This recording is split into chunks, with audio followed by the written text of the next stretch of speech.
Since that day, he stopped talking to her because he freaked out about it. I mean, think about it. If somebody comes over to you and they say, your house is on fire and you guys are nowhere near there, how would you know that? It's the cuco. Oh, I don't even know what that is. I don't even know what that is. Oh, that's right. I forgot you're Hispanic who doesn't speak Spanish. Okay, let's go. All right. I'm going to ask you about that later. That sounds interesting. Welcome to the New Age Human Podcast. I'm your host, John Astasio. I have here the host of Unhinged Clarity Podcast, Tracy. How are you doing? Welcome to the show. I'm doing very well. Thank you. So what is El Cuco? Like, what is that?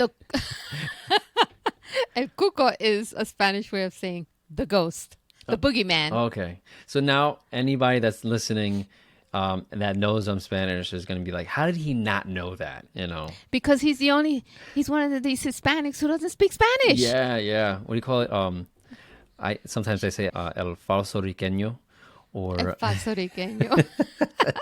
Hey, it happens a lot in New York. Okay, so we were chatting and Tracy said that her mother would scare people with her stories of, let's just say, her run-ins with the spiritual world. And Tracy, you said you had a couple, not a lot, but a couple run-ins. And I wanted to kind of dive in on that because you have an interesting life yourself. So anybody that's listening, check out her podcast. So she's going to dive deeper into her wild and crazy world growing up and all the things that you've been through, right? Mm-hmm. And you used to be a cop and you loved it, right? Yes. In New York City. So we can start off with maybe a story you can share with your, I say run-ins, but maybe a spiritual experience, out-of-body experience, weird dreams, an occurrence for you. Or we can start off with a story of your mom scaring people. Okay. Where do you want to go? Well, being Hispanic, we're just naturally spiritual people. With some practice the religion of Santeria, which does have spirituality in it. So when John and I were talking, he had asked me, had I ever had any spiritual experiences? And I did tell him about one outer body experience that I had. And that's basically when you're sleeping and you kind of see something going on and it feels like you're actually there, like you're awake and you're there. So that was one incident that I had, which was a little scary for me. But my mother is very spiritual.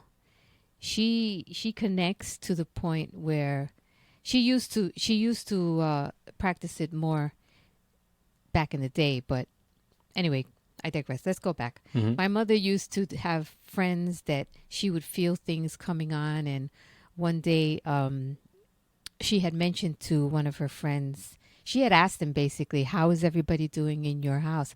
You need to go check your house. And he just stopped and he asked her, well, why? He said, I think there's a fire in your house. And no sooner did he said, oh my God, he went and he left and he checked it out and his whole house went up in flames. Since that day, he stopped talking to her because he freaked out about it. I mean, think about it. If somebody comes over to you and they say, your house is on fire and you guys are nowhere near there, how would you know that? Mm-hmm. And so that kind of freaked him out and he never spoke to her again because of it. So she had a few of those things just because she felt it and she figured, let me stop telling people because, you got to be careful who you talk to this stuff about because then people will think you're crazy. No, I agree. So I had told John that I was, some people can walk and someone will be right up on them and they won't even feel them. I feel people. Like my nephew is 17 and he lives across the park from me, but he was having a hard time. And whenever he's having a hard time, I don't know how to explain it, but I feel him. And so I call him up and I go, okay, what's going on? I'm feeling you. And he always laughs and he goes, nah, it's nothing, and then come on, give. I feel you. I feel your stress. And then it's always something. So maybe it's just a connection that we have. I don't know. It's hard to explain. Yeah, especially if you're close with somebody, you tend to have a strong connection with them. If I see it as if you some type of caring, some type of unfinished business where you're involved with somebody on a project, where you're thinking about somebody and then they call you, or you're feeling a certain way. Have you ever tried to like hide how you feel, or someone tries to hide how they feel, and visually they look like they're doing really good, but you know. Well, if they're in front of me, then no, I can tell, I know that connection that you're talking about with a family, but I've just naturally feel if I'm walking in the street and I can feel somebody following me, even though you're not very close up on me, if that makes sense. Yeah. A lot of people can't do that. A lot of people, somebody is right up their ass and and they don't feel them, and I'm like, how do they not feel them? And I just feel them, and I just naturally just turn around, and I guess it served me well. Yeah, especially being a cop. I mean, I wonder, I mean, as far as like what's going on there, you vibrate at a certain frequency. Everybody has like, how we have all IP addresses for internet, and you have your IMEI for your cell phone. Well, your body individually has like its own fingerprint, its own energetic signature. And so if you're really in tune, you can sense that person individually. And then there's different frequencies that we live on that we, emotionally, each emotion has its level of frequency, each tone. And we haven't really been taught this. We just, like a sensitive person like yourself would pick up on something like that. So there's definitely something going on.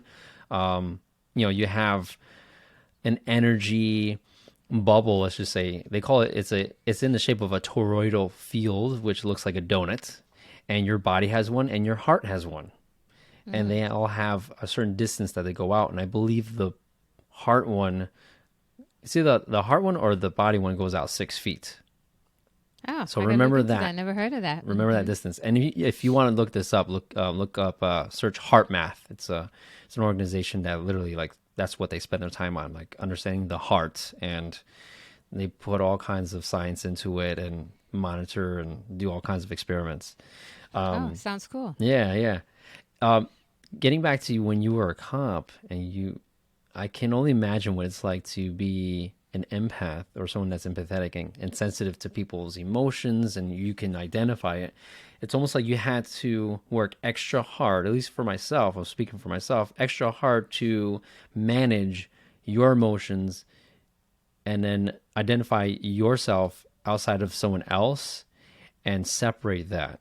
And then at the same time, if someone is trying to get away with something, trying to lie to your face, it's easier for an empath to feel for them. And if you don't understand yourself, you're going to think that that person is 100% correct. And if they believe in their lie, I'm wondering, how did you manage that? Because I'm sure you ran into that a little bit. I ran into it a lot. You have to understand, as an officer, you have to separate your feelings from what's going on. You can have the conversation, and that the good thing about when you're in the street, you're face to face. So if you know how to read people just with body language, you get a good sense of where they're coming from. And sometimes you can be empathetic, but you have to know where it ends. You can't be too much, you can't be too little. And I think that's the advantage that some women have, although I have seen a lot of men who handle it very well. As an officer, you have to just go with what you have, go with what you see, and you have to be able. I've always been a pretty good judge of character, so you have to be able to feel out what's actually going on, and you can't really be emotional, and because it's not about you. Mm-hmm. It's about them, and it's about what's going on. The only time I think you have to be a little bit more, I would say, would be with a rape victim and with children. You have to be a little bit more empathetic, although you don't feel, because they're not your family. So there's that separation. If that makes sense. They're not your family. You feel for them, Yeah, but of you course. don't feel that deep down in your heart for them. But you know that you have to be sensitive to them. And that must be challenging because you're looking for a gauge as far as how much sensitivity you want to give to the situation, but not get too involved. For example, let me ask you this. There's something that most empaths deal with, which is, I don't know the exact term, but you tend to take on, or there's a high chance of taking on other people's pain, whether it be No. emotional or physical. So Not you me. never had that issue. No. Well, okay, that's good. That's good. I don't take on other people's pain. I have enough of my own. I don't need to take on anybody else's. That's funny. I think the most pain I take on is for children, and animals. Okay. But as far as, older people and, senior citizens who can't care for themselves. But for the most part, no, I don't take on anybody else's pain. That's your thing. I'll try to help you as much as I can. I may feel a little bad for you, but not pain. No, that's your pain. I'm okay. I don't want to share it. But I get what you're saying. Yes, some people do. In a previous episode, when I interviewed my mother, she shared how she's a personal trainer. So if she has a client and they're in pain, she'll know the pain rolling into the session, as in like arriving at the house. And she's like, the client would say, "Oh, my knee, I need to update you. I did something to my knee." And she's like, "That was you, because my knee's been driving me nuts for the past 2 days." And she's like, "Yeah, it happened 2 days ago," which is nuts. Oh, no, So that is nuts. I don't want to feel anybody else's pain. Yeah, it's Tell not your mother, fun. let it go. It is Let not it go. fun at all. At all. I think your mom is just like, she probably gets so in tuned with her client. Oh yeah, she's in there. She's like She's in the all world. in. Yeah. But you she's got to plugged in. understand, with what I do, what I used to do, it's one job, you're gone. Although even if you do special things for some people, like I had this one girl who I used to know, and I found her all strung out. And I felt bad for her because I knew her and I knew her family, but that's your choice. So the best I could do for her was give her my numbers. When you're ready to get out, or if you need some help, give me a call or come see me at the precinct. For a moment, I felt bad, but I did not take on that. I did not take on that pain she was going through. Here, let me help you. I will offer and try to help you, but I love your mom, man, but That's funny. Well, so you mentioned real quick, you told me before, but you were talking about how you had an out-of-body experience and it was just a bad experience.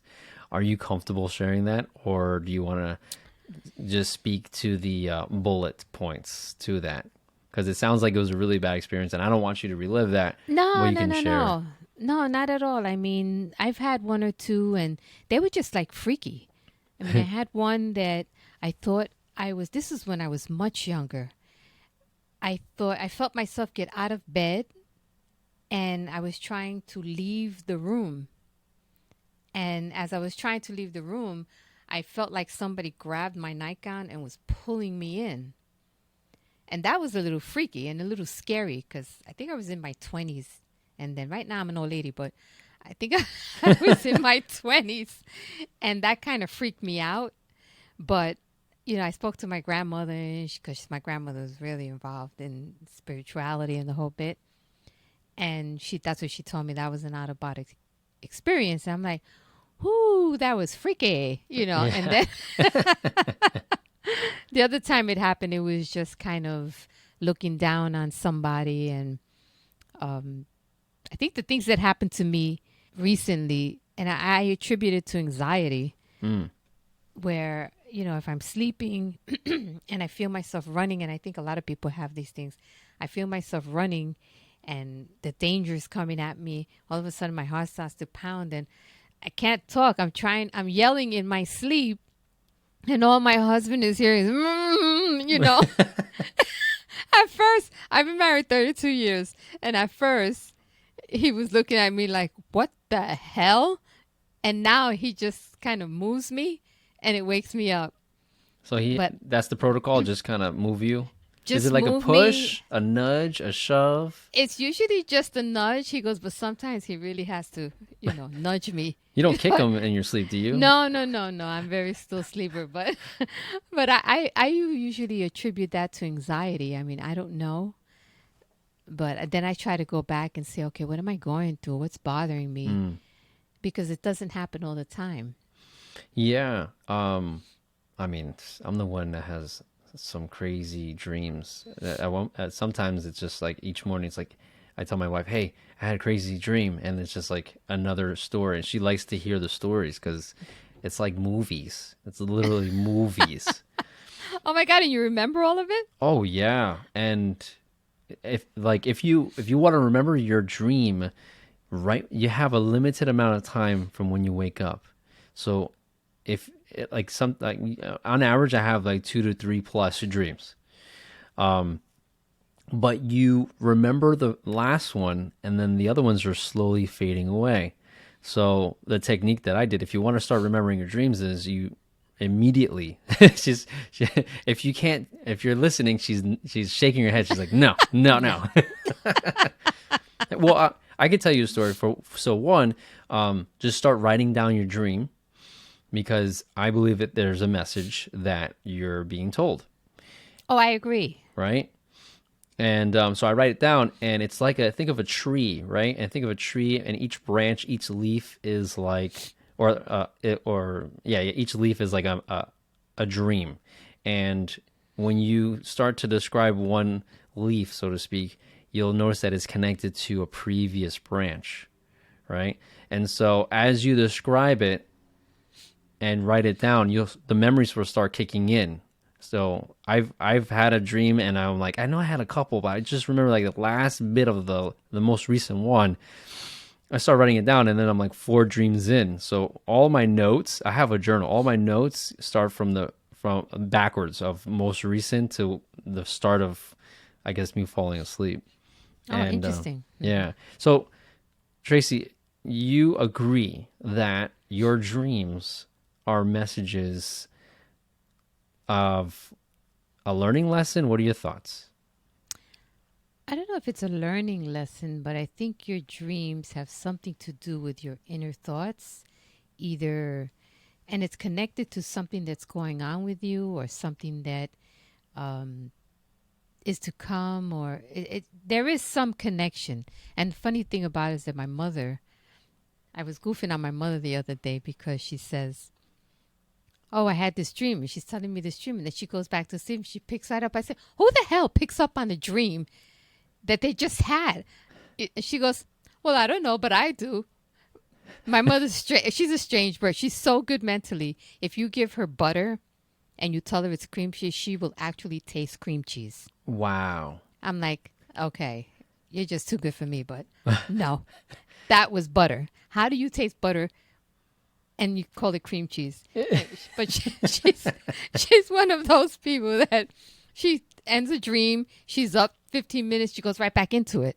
Right where she left off. I mean, she's just really spiritually connected. But I do believe that there is something, be it anxiety or a fear or a desire, it's something that is trying to manifest itself, give you a message. And I don't really know the connection. I don't really know how. I mean, I don't do the other spiritual kind of stuff, but it's funny how people who go see spiritual people would think that we're having a crazy conversation, but they'll go to a medium. That's something. What do you mean? Like they think that our conversation is crazy, but then they'll still go to a medium? Like they'll think we're weird, and they'll think that we're wacko, but then they'll go see a medium. Yeah. You'll go to the Renaissance Fair in New York, and sit down with those people are pretty interesting. You have to really know what you're doing and the questions, and sometimes you have to test some people, because there's a lot of phonies out there, fakes, a lot of fakes. So I'm going to ask you, so do you also believe that it's a message trying to be sent to you, or something, a feeling that's inside of you. It's just something that's going on. What makes sense to me is that I like the idea of, let's say, a guardian or my future self is communicating with me, and there's certain rules. You can't just jump in and just give your younger self all the answers, because then how are you going to learn? Exactly. So maybe there's rules. Maybe like one of the rules is you can communicate, but it has to be symbolistic and via dreams. That's like the best we can do for you, right? And it's like, all right, fine. So let's do this. And I say that because I've had dreams where it was a repeat dream, and it was frustrating because it just kept happening and happening. If you want, I'll share it, because there was a lesson, and then once I learned the lesson, the dream ceased to exist. It immediately stopped. Immediately when I got the message. Oh, cool. And I'll try to keep it short, but I had a repeat dream of going to school, and I'm in my early 30s during this dream, right? Mid to early 30s, and while I'm having these dreams, and in the dream, it seems like I'm in my late teens, early 20s, because I'm going to school, so I'm always late for class. If I'm always late. I have a hard time finding the classroom. If I really finally reach the classroom and I sit down, I have no idea what's going on. And then if I have somewhat of an idea what's going on, I didn't study for the exam that's about to happen. So I'm like, and it was just repeat, like stress. I'm like, what? Why? This is so annoying.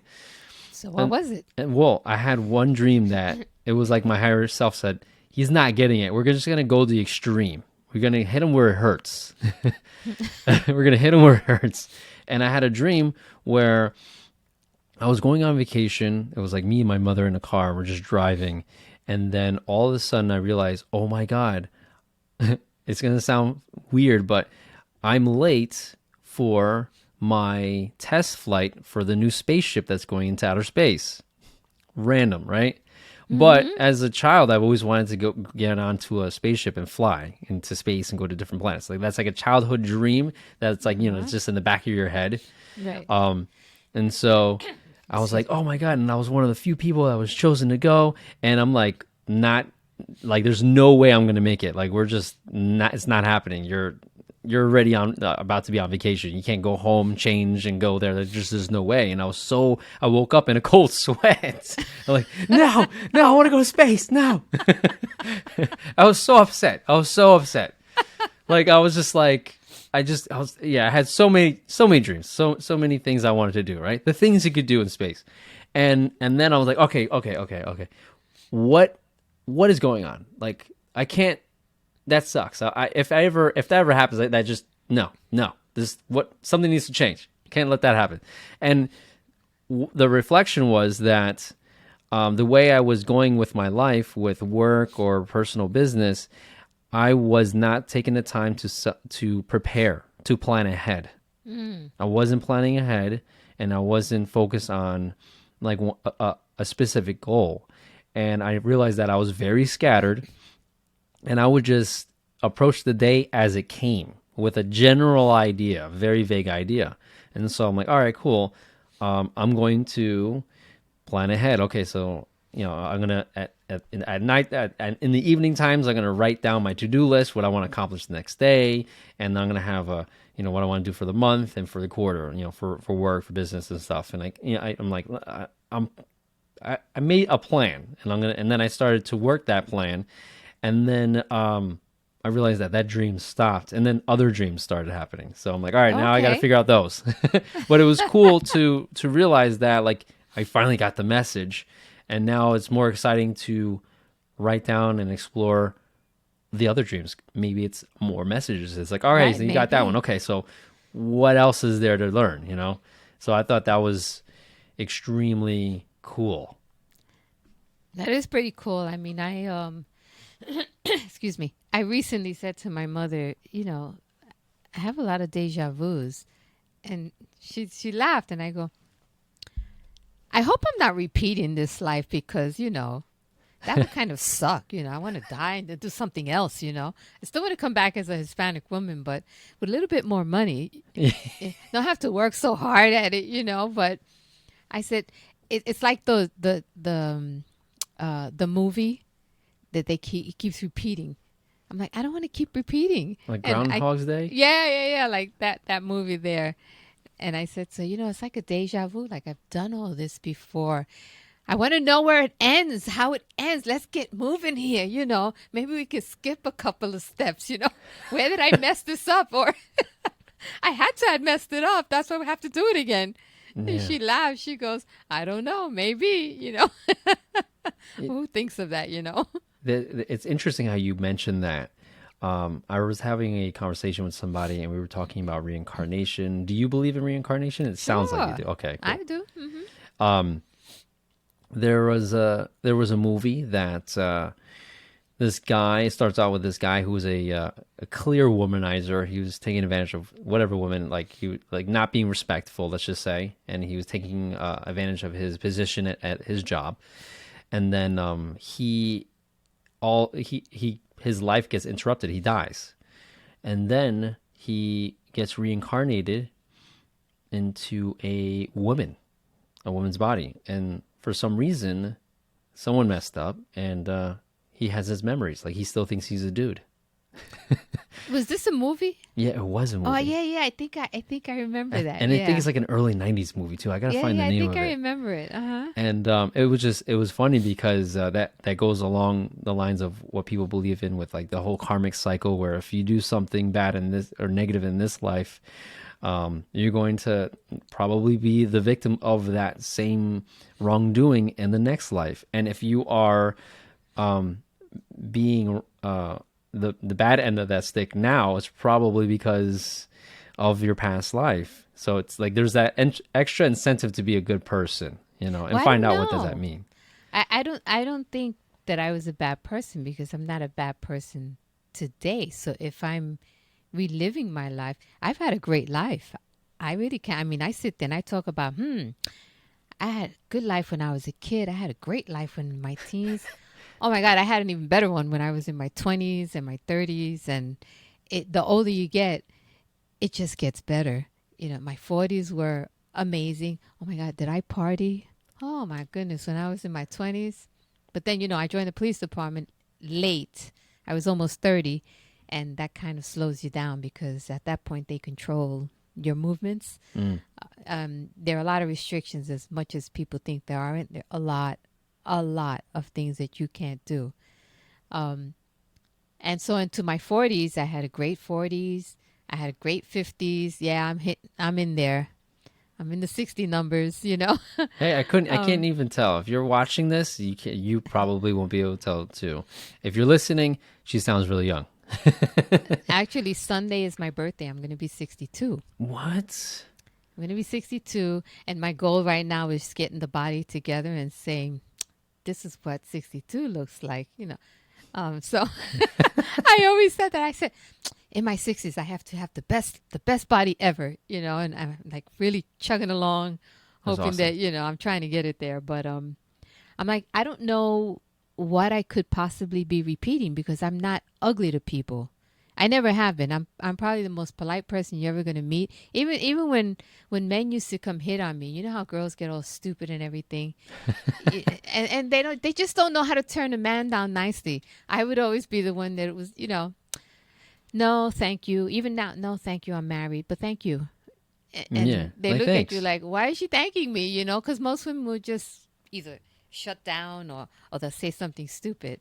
Well, and even when they say, well, I don't mind, I'm like, well, I do, but thank you again. I only have to get nasty when they just continue. Dude, get a clue. I'm not even giving you a hint. I'm giving it to you. You're not getting it. Don't make me be nasty. Right. Thank you. I'm not interested. I'm flattered, but no. That's the way and you my do girlfriends are like, oh my God, you're so nice. I'm like, well, there's no need to be nasty. So I'm like, okay, why am I repeating this? What did I do wrong? Hey, maybe that's the no, I don't, it doesn't sound like you have that challenge. Just like you said, you deal with it pretty well. Some people bug out, right? I just say I used to be a man, though.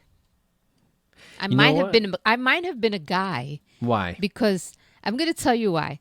Because I'm always the only female, and when I joined the police department, I got along with the guys so well. Well, I did a little research before I joined. You know, you have to know your audience and what you're going into. So the year before I went in, I got a whole year subscription to Sports Illustrated because I was like, okay, well, what do men like? They like to eat, they like to get laid, and they like sports. Well, I'm not cooking for them, I'm not banging them, so I guess sports is it. So at least I can have a conversation with them about sports, and it worked. And I don't get caught up in that sexual harassment thing. I just give it right back, and I give it back harder. And so I've just always gotten along with men really, really good. I grew up with 5 guys, you know, in the projects that I grew up in. Brothers? No, just guys in the building that I Okay. hung out with all the time. And from there, as we got older, I started hanging out in the clubs, and then I hung out with the musicians. Boy, did I get an education there. And just from them, always because I was such a lady, it was like, come over here. You see what I just said to her? Don't ever let a guy do that to you. Yeah. You're like, yes, sir. No, I mean, they would teach me. And then from That's cool. there, That's cool how they were like you were so close to them. They're like, see what I did to her? Don't let anybody do that to you. But you still did it. well, you know, yeah. Don't do well, what I they do. yeah, but you know what? It's because I always conducted myself like a lady. So if you're a lady, men treat you like a lady. And they're Interesting. more apt to take care of you and want to teach you. And so then from there, I joined the police department. So it was just, and everything. I mean, sometimes they would forget that Tracy's here, you know, the language they would, because I always immediately I make my boundaries. Okay. You know, we can goof, we can talk, but don't get crazy. And so I put the boundaries, and they know how far they can go. But as far as, you know, I worked out with them, I goofed with them, everything. So I never really had an issue. And they used to tell me, you sure you weren't a guy before you were reincarnated? I'm like, I don't know, I might have been. You know, I mean, because I'm a big defender of men also, and some women get really mad at me. We just did a show on sexual harassment, and my co-host was a little upset because I mentioned that in some situations of sexual harassment, women have to take a small portion of responsibility. And she just could not get it. And I gave her the example that if a man puts his arm around you and you well, that's telling him that it's okay, as opposed to if he puts his arm around you and you try to wiggle away and you say stop. Right. It's a little different. No, right. The message is received differently. And so if you don't tell them or send out the right message, then you can't fault them for being men and thinking that, you know, it's okay and it's okay to move on to the next step. And she was like just going crazy. And I'm not saying that it's right, but they do have some responsibility in that they did not communicate that it wasn't okay. And it's as easy as looking at the hand or just, you know, something with the elbow if they don't want to come straight out and say no. Yeah. And she was like, well, no. I'm like, no. No. Just no. Like, women are not, you know, they have to take some responsibility when the responsibility is there. However, if he's a douche and she said, no, stop, and they're still, well, then that's different. It's a whole different animal. it's interesting. I mean, we were talking about karma. I probably was. I don't doubt it. Lives. You probably were, dude. It seems like you're a nice guy because you're having a very balanced life as a female. So it could just been, some say that we live on average, like let's say the soul's natural cycle on Earth is 8 lifetimes, right?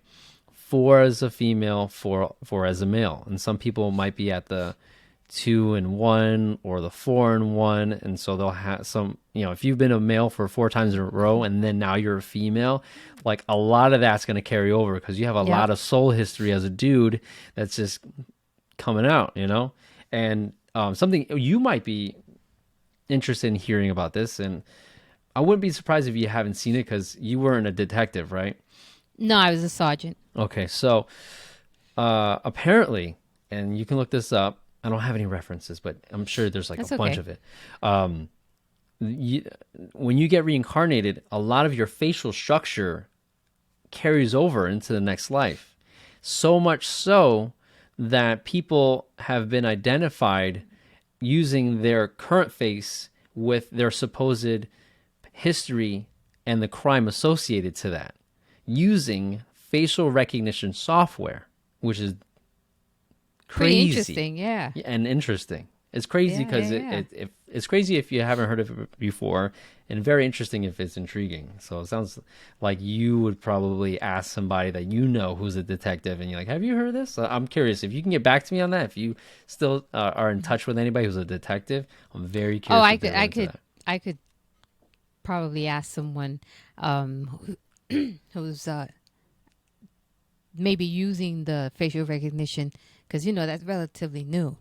Yeah, yeah, and it's just crazy stories I'll of see what I like, can find out and I get back to you. But I yeah, think getting back to our original conversation, I think that excuse me, everyone is spiritual. hmm, There are just some people who know how to tap into it.